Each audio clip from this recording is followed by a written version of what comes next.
Hello friends, இன்றைக்கி இந்த ஆரி work ப்ளவுஸோட ஃபுல் டியூட்டோரியல் தான் பார்க்க போகிறோம்.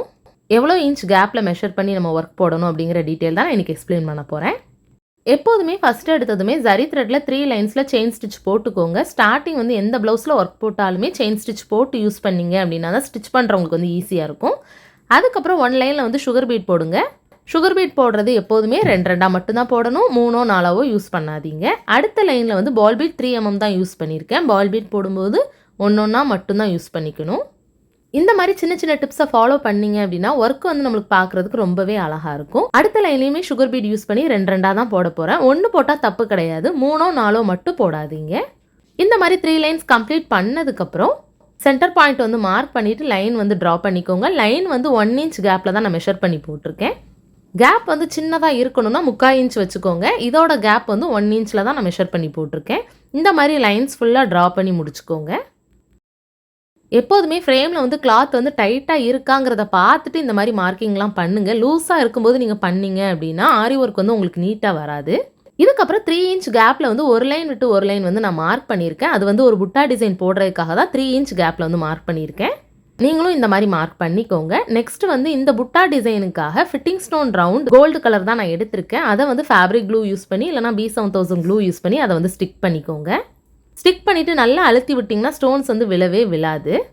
ஸ்டோன்ஸ் வந்து நல்லா ட்ரை ஆனதுக்கப்புறம் அந்த ஸ்டோன்ஸை சுற்றி சுகர் பீட் 2 போட்டு ஃபுல்லாக அந்த சர்க்கிளை வந்து கம்ப்ளீட் பண்ணிக்கிறேன். இது வந்து ஒரு ஃப்ளவர் பேட்டர்னில் வந்து போட போகிறோம்.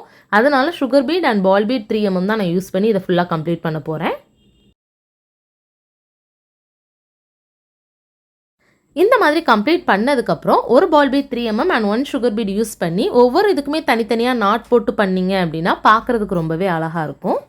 நான் ஸ்டார்டிங் ஸ்டேஜில் வந்து ஸ்விங் த்ரெட் கோல்டு கலர் தான் யூஸ் பண்ணி நான் ஒர்க் போட்டேன். இப்போ வந்து நான் நைலான் த்ரெட் தான் யூஸ் பண்ணுறேன். நைலான் த்ரெட் வந்து போட ப்ராக்டிஸ் ஆச்சு அப்படின்னா ஒர்க் போடுறதுக்கு உங்களுக்கு ரொம்பவே கம்ஃபர்டபுளாக இருக்கும். ஸ்விங் த்ரெட்டில் வந்து கொஞ்சம் உங்களுக்கு டைட்னஸ் இருந்த மாதிரி இருக்கும். நைலான் த்ரெட்டில் வந்து அந்த மாதிரி இருக்காது.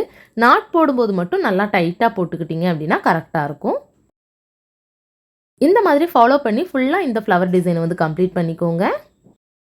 இந்த மாதிரி கம்ப்ளீட் பண்ணதுக்கப்புறம் லைன்ஸில் வந்து நான் சுகர் பீட் யூஸ் பண்ணி தான் 2 போட்டு கம்ப்ளீட் பண்ணிக்க போகிறேன். கம்ப்ளீட் பண்ணதுக்கப்புறம் ஒவ்வொரு புட்டா டிசைனுக்கும் நேராக மட்டும் ஒயிட் பால் பீட் 1 வந்து நான் யூஸ் பண்ணி போட்டிருக்கேன். இந்த மாதிரி தான் போட்டுக்கணும். இப்போ இந்த லைனோட கேப்பில் வந்து ஒரு புட்டா டிசைன் போட போகிறேன். அதுக்கு வந்து ball beat 3 mm and 1 sugar bead use பண்ணி எண்ணாட் போட்டு ஒவ்வொரு இதையுமே நான் ஃபினிஷ் பண்ணிக்க போகிறேன். நான் போடுற மாதிரி போட்டுக்கோங்க. இந்த மாதிரி ஃபுல்லாக கம்ப்ளீட் பண்ணதுக்கப்புறம் ஹேங்கிங் தான் நம்ம ஸ்டிச் பண்ண போகிறோம். அதுக்கு வந்து நீடில் சைஸ் 10 தான் எப்போதுமே நான் யூஸ் பண்ணுவேன். அப்படின்னா தான் சுகர் பீட் போடுறதுக்கு வந்து நம்மளுக்கு ஈஸியாக இருக்கும். அதே மாதிரி சுகர் பீட் வந்து ஒரு 6 எடுத்துக்கிறேன். அதுக்கப்புறம் பேர்ல் ஹேங்கிங் 1 வச்சுட்டு அதுக்கப்புறம் ஒரு சுகர் பீட் வந்து இந்த மாதிரி லைனாக கோர்த்துக்கோங்க. இந்த மாதிரி எல்லா பீட்ஸுமே ஒன் போல் கோர்த்ததுக்கப்புறம் லாஸ்ட்டாக போட்ட சுகர் பீட் 1 மட்டும் விட்டுட்டு மீதி பீட்ஸ்குள்ளே நீடில் வந்து இன்சர்ட் பண்ணி எடுத்துக்கோங்க. இந்த மாதிரி நீடில் விட்டு எடுத்ததுக்கப்புறம் ஹேங்கிங் வந்து லூஸ் ஆகக்கூடாதுன்னு நினச்சிங்கன்னா நீடில் வந்து நான் பண்ணுற மாதிரி லெஃப்ட் சைடில் இன்சர்ட் பண்ணி ரைட் சைடில் வந்து திரும்ப இன்சர்ட் பண்ணி எடுத்தீங்க அப்படின்னா ஹேங்கிங் வந்து சீக்கிரத்தில் வந்து லூஸ் ஆகாது. இந்த மாதிரி ஒர்க் போடணும்னா என்னோட ஆன்லைன் கிளாஸில் ஜாயின் பண்ணிக்கோங்க. கஸ்டமைஸ் பண்ணணும்னா வாட்ஸ்அப் பண்ணுங்க. இந்த மாதிரி நிறைய டிப்ஸ் அண்ட் ட்ரிக்ஸ் கற்றுக்கணும் அப்படின்னா என்னோட சேனலை லைக் ஷேர் சப்ஸ்கிரைப் பண்ணிக்கோங்க. தேங்க்யூ.